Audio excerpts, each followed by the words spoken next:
intimidating task. And over the last number of weeks, we've been dispelling the many myths about being an entrepreneur. Dr. Tom Cooney, a lecturer in entrepreneurship and marketing at DIT, is back today to discuss the misconception that if you make the best product, the world will beat down your door. It's not always true. Tom, welcome back to the program. And also, you're going to recap on some of the things we've done over the past 2 weeks.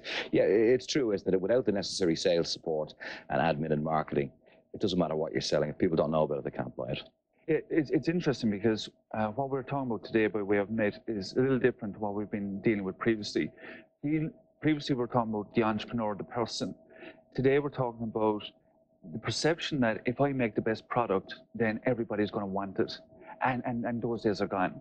Increasingly, what I'm finding is that working with companies, they've been accustomed to people phoning them, coming to them for orders. And now, with the economic environment changing and becoming more challenging, they're not used to getting out there and creating customers for themselves. So let's be quite clear about this. You must get out there and market your product. Okay. And what are the best ways for individual companies? Who do you seek help from? For instance, you say to yourself, right, our turnover is X, we need to bring it to X plus. Now, to do that, we got to find new customers. So do we go to the newspapers? Do we go through radio, television? Do we go around handing out leaflets? How do you discuss, or how do you find out which is the best way for your company? You raise a really good point there, Aidan, because the first thing you actually got to do is put a plan together. It's got to be done in a structured format. There's got to be a process to it.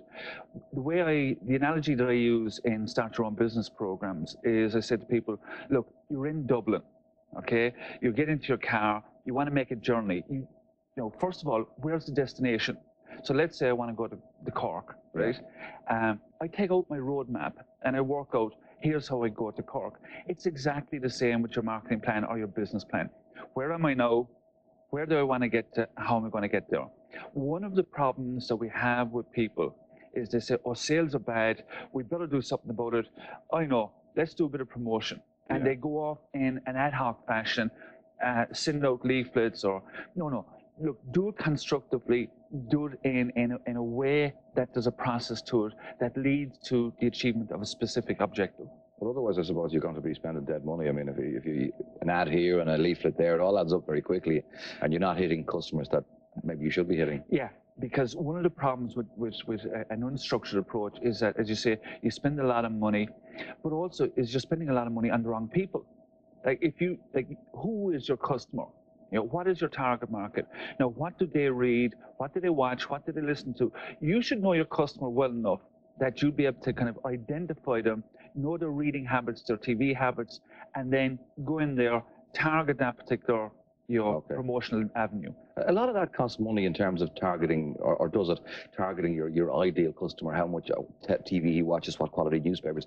How much of your turnover should you allocate to maybe a marketing spend if you're going to use A, a marketing company, and B, maybe a media purchaser? Yeah, I'm actually a fervent believer in doing most of this yourself. Okay. Because if you do it yourself, you get to know your customer a whole lot better.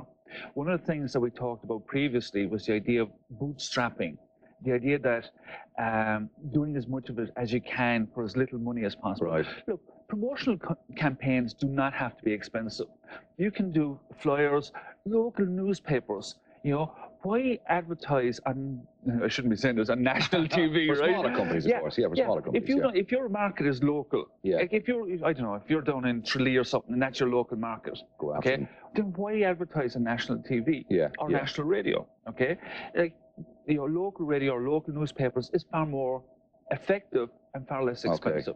So make it focused, make it targeted. Absolutely. Now, because time as always catches up with us, because this thing moves so quickly, because it's very interesting. Debunking some of the myths about the entrepreneur that we did over the last few weeks. Let's try and recap on some of them. Yeah, certainly.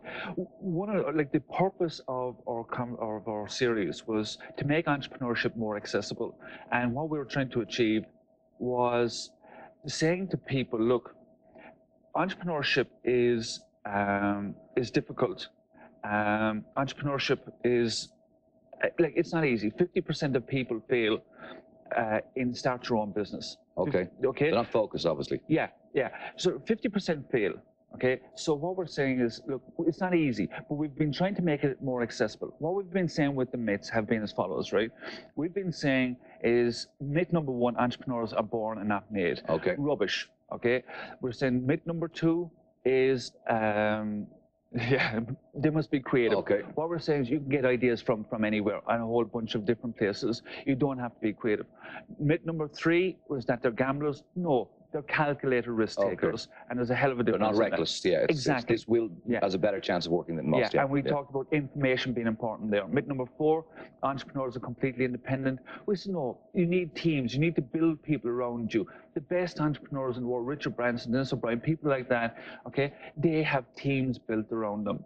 Myth number 5 was that entrepreneurs must have lots of money, start up business. We said no, you can bootstrap operations. We're not saying it's inexpensive, but we're also saying that, look, you don't need to have a fortune to start the business. And today, what we've been saying is that the world won't be at your door. You've got to get out there, you got to beat the bushes, and you got to make things happen for yourself. Just one final point here. I was speaking at a national conference last week, and the topic was success is a choice. And I was saying, why do some people achieve in the same marketplace, under the same environmental conditions as non-achievers? People succeed, in my opinion, because of a mindset. They have a mindset of ambition, of achievement, of making things happen. Look, a lot of businesses go to the ground. Don't be one of them. Make it happen for yourself. You can be an achiever. It's an awful lot of it is up here. And a lot of people work the long hours, but they thoroughly enjoy them. Oh, yeah. That's the difference. Yeah. All right, Tom, you want to take a little break? Would you be back with us in the not too distant future with another series on entrepreneurship? Yeah, and on planning. And on planning, which is quite important. You've been a great help to a lot of businesses out there. I know that because of the emails we've been getting. Okay, thank you very much. Thanks very much. Tom Cooney there now. We're back.